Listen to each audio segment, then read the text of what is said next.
For centuries, perhaps millennia, people residing in tropical countries around the globe, from Africa to Southeast Asia, have been using the climbing palm rattan in their daily lives.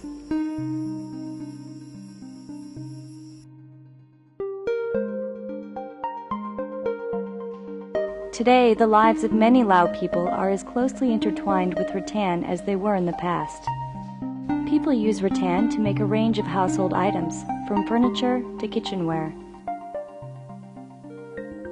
And the shoots are also a staple food in many household diets. In the past, people living in or near the forest would have collected rattan for personal use or village use. Today, rattan is a vital source of income, especially to rural communities, significant to the Lao market, and ever more present in international markets. Often collected from the forest, rattan shoots can be found in fresh food markets throughout the country. And raw rattan cane is often sold at the village level to middlemen who deliver it to small to medium-scale factories employing between 30 to 70 people. The factories in Lao usually semi-process raw rattan and export to neighboring countries who then finish the product and export to lucrative markets in Europe and the Americas. As demand increases worldwide in this $2.5 billion a year industry, the need for sustainable management of rattan at all levels, from the forest floor to the shop floor, is clear.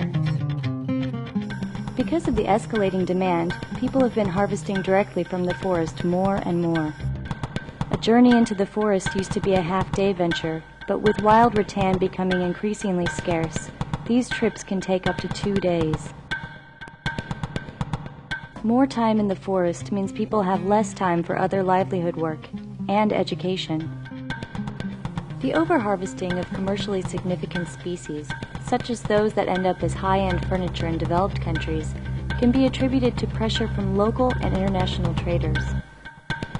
Although there are no official records, it is widely accepted that 40% of the rattan processed in Vietnam is sourced from the forests of Lao. WWF's Sustainable Rattan Harvest and Production Project has been working with communities in Vientiane and Bali Kham Sai provinces in Laos to develop and implement a truly sustainable community-based forest model that not only supports local community livelihoods, but also supports the development of a certified rattan industry in Laos. We begin at the source. As wild supplies of rattan in the forest are becoming exhausted, with 2 high-quality commercial species already nearing extinction, it is important to begin management at this level. Villagers collect seeds following community guidelines on the amount allowed to be taken from the forest, and then plant them in the nursery. The village is now responsible for taking care of the seedlings.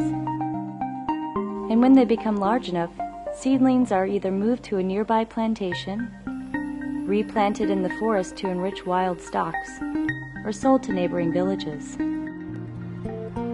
WWF has initiated with the Community and Research Center a study of regrowth of rattan in the forest. Permanent sample plots, or areas where no rattan can be harvested, are being protected and studied, and the villagers are playing a big role in this.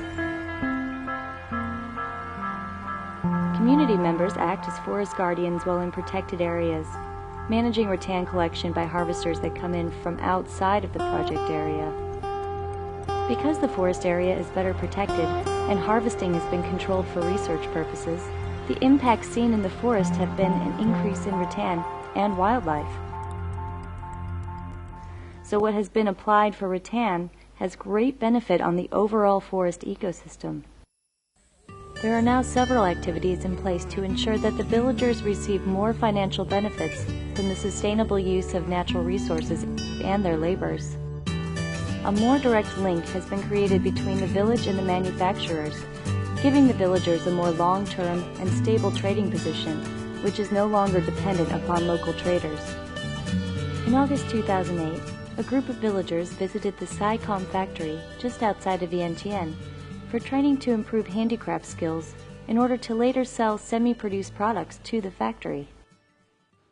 Some other benefits factories reap from the promotion of sustainable rattan management and harvesting are the insurance of supply, as well as the development of a chain of custody, which will help to make sure of a niche market. Both the private sector and the local communities win.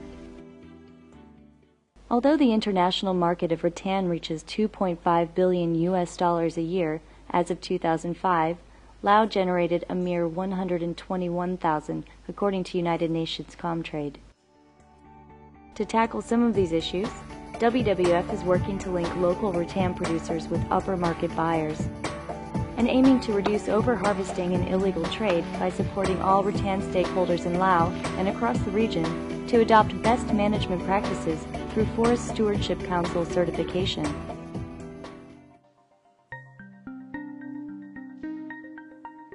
More and more consumers worldwide are choosing to buy sustainably produced forest products. Developing countries with relatively abundant supplies of natural resources need to work to meet these growing demands.